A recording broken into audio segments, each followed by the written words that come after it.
সোনার চামচ মুখে নিয়ে যারা জন্মগ্রহণ করেছেন জীবনে কখনো অর্থকষ্ট দেখেননি, ধনসম্পদ, পদ প্রতিষ্ঠা, মান সম্মান সকল দিক থেকে সমৃদ্ধশালী হয়েও তারা যদি একটা সুযোগ্য সন্তান না থাকে, তাহলে সেই ব্যক্তিকে জিজ্ঞাসা করে দেখুন তার অর্জন করা যাবতীয় ধনসম্পদ, পদ প্রতিষ্ঠা, মান সম্মান সকল কিছুই তার কাছে নিরর্থক বলে মনে হয়। আর সেই সন্তানের ক্ষেত্রে সূক্ষ্মাতি সূক্ষ্ম বিচারের জন্য জন্মছকের পঞ্চম ভাব ও পঞ্চম ভাবপতি বিচারের পাশাপাশি ডিভিশনাল চার্টের মধ্যে অন্যতম সপ্তমাংশ কুণ্ডলী বা D7 চার্টটি বিচারের প্রয়োজনীয়তা আছে।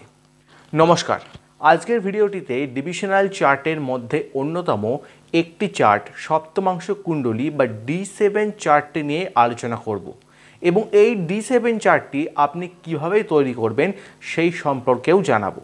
যদি আপনি জ্যোতিষশাস্ত্রের প্রতি আগ্রহী হন এবং এই শাস্ত্রটি প্রকৃতই শিখতে চান, তাহলে আজকের আলোচনাটি অবশ্যই মনোযোগ দিয়ে সম্পূর্ণ দেখুন। তো চলুন আজকের আলোচনাটি শুরু করা যাক।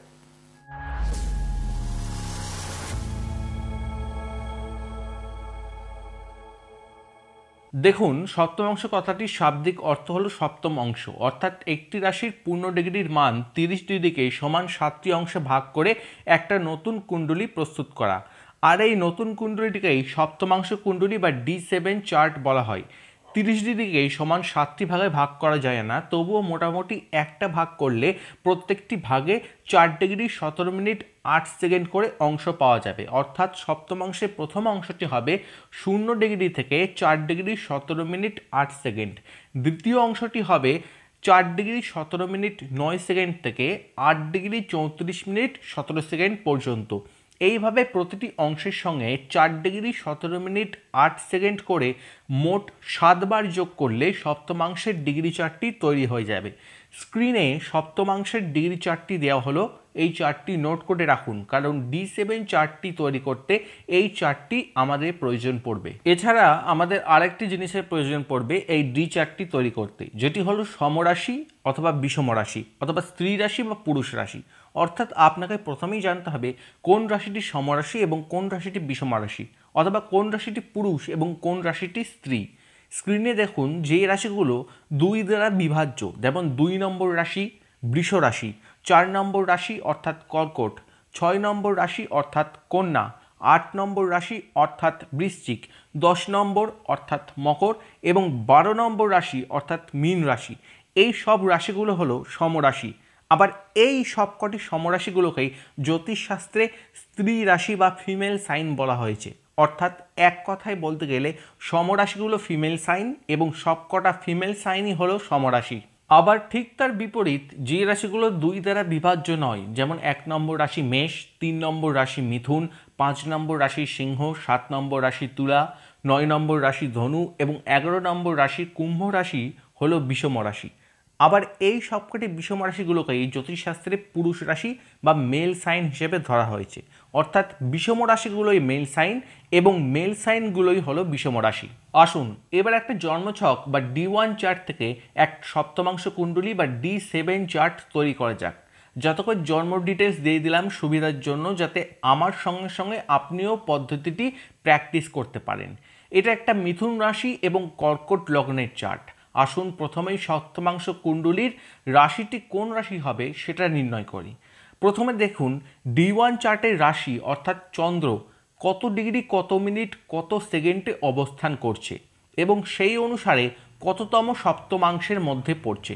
এখানে চন্দ্র 27 ডিগ্রি 42 মিনিট 52 সেকেন্ডে অবস্থান করছে এবং চন্দ্র ডিগ্রি অনুসারে সপ্তম সপ্তমাংশের মধ্যে পড়ছে। এবার এখানে শুধুমাত্র সপ্তমাংশের 7 সংখ্যাটি মনে রাখুন। এবার দেখুন D1 চার্টে চন্দ্র যে রাশিতে পড়ছে সেটা সমরাশি বা ফিমেল সাইন নাকি বিষম রাশি বা মেল সাইন, কারণ এখানে আমরা সমরাশি এবং বিষম রাশির জন্য দুটো আলাদা আলাদা সূত্র অ্যাপ্লাই করব। D1 চার্টে চন্দ্র মিথুন রাশিতে পড়েছে, যা একটি বিষম রাশি বা মেল সাইন। বিষম রাশির সূত্রটা হলো, যদি কোনো গ্রহ বা লগ্ন D1 চার্টের বিষম রাশি বা মেল সাইনে অবস্থান করে, তবে সপ্তমাংশ বা D7 চার্টে সেই লগ্ন বা গ্রহটির অবস্থানের গণনা D1 চার্টের অবস্থানগত রাশির থেকে আরম্ভ হয়ে যততম সপ্তমাংশে পড়েছে তত সংখ্যা পর্যন্ত রাশির গণনার পর সেই রাশিতেই গ্রহটি বা লগ্নটি অবস্থান করবে। এখানে D1 চার্টে মিথুন রাশি এবং চন্দ্র ডিগ্রি অনুসারে সপ্তম অংশের মধ্যে পড়েছে। অতএব D7 চার্টের মিথুন রাশিকেই এক ধরে তার পরবর্তী সপ্তম রাশি অর্থাৎ ধনু রাশিতে চন্দ্র অবস্থান করবে, অর্থাৎ D7 চার্টের রাশিটি হবে ধনু রাশি। এবার দেখুন D1 চার্টের লগ্নটি কর্কট লগ্ন, যার প্রাপ্ত ডিগ্রি হলো 13 ডিগ্রি 28 মিনিট 50 সেকেন্ড এবং ডিগ্রি অনুসারে এটা সপ্তমাংশের চতুর্থ অংশের মধ্যে পড়েছে। এবার আগের মতো চতুর্থ অংশের 4 সংখ্যাটি মনে রাখুন। এবার দেখুন এই কর্কট রাশিটি সমরাশি বা ফিমেল সাইন নাকি বিষম রাশি বা মেল সাইন। কর্কট রাশি একটি সমরাশি বা ফিমেল সাইন, তাই এখানে আমরা আরেকটি আলাদা সূত্র অ্যাপ্লাই করব। সূত্রটা হলো, যদি কোনো গ্রহ বা লগ্ন D1 চার্টে সমরাশি বা ফিমেল সাইনে অবস্থান করে তবে সপ্তমাংশ কুণ্ডলিতে প্রথমে D1 চার্টে সেই গ্রহটি যে রাশিতে অবস্থান করছে তার থেকে সপ্তম রাশি গুণে সেই সপ্তম রাশিকে এক ধরে গণনা আরম্ভ হবে। যেমন উদাহরণস্বরূপ D1 চার্টের লগ্ন কর্কট একটি সমরাশি বা ফিমেল সাইন, তাই সপ্তমাংশ কুণ্ডলিতে প্রথমেই কর্কট রাশিকে এক ধরে তার পরবর্তী সপ্তম রাশি গুণে নেব।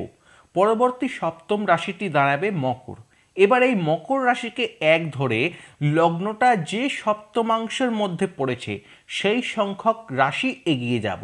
লগ্নটির ডিগ্রি অনুসারে চতুর্থ অংশের মধ্যে পড়েছে, তাই মকর রাশিকে এক ধরে তার পরবর্তী চতুর্থ রাশি অর্থাৎ মেষ রাশিতে সপ্তমাংশের লগ্নটি অবস্থান করবে। যখন এই দুটো সূত্র ও পদ্ধতি অনুসারে লগ্নসহ সবকটি গ্রহ D7 চার্টে অবস্থান করে যাবে তখনই এই সপ্তমাংশ কুণ্ডলী বা D7 চার্টটি তৈরি সম্পূর্ণ হবে। আশা করি আজকের এই জ্যোতিষ শিক্ষা ক্লাসটিতে আমি আপনাদের সপ্তমাংশ কুণ্ডলী তৈরির বিষয়টি ভালোভাবে বোঝাতে পেরেছি এবং আপনারাও পদ্ধতিটি ভালোভাবে বুঝতে পেরেছেন। যদি আজকের ক্লাসটি আপনার ভালো লাগে তাহলে একটা লাইক করে উৎসাহ বাড়াতে পারেন ও শেয়ার করতে পারেন নিজের পরিচিত ব্যক্তিদের কাছে যারা জ্যোতিষ সম্পর্কে প্রকৃত জ্ঞান অর্জন করতে চান। সকলের মঙ্গল কামনা করে আজকের আলোচনাটি এখানেই সমাপ্ত করছি। নমস্কার।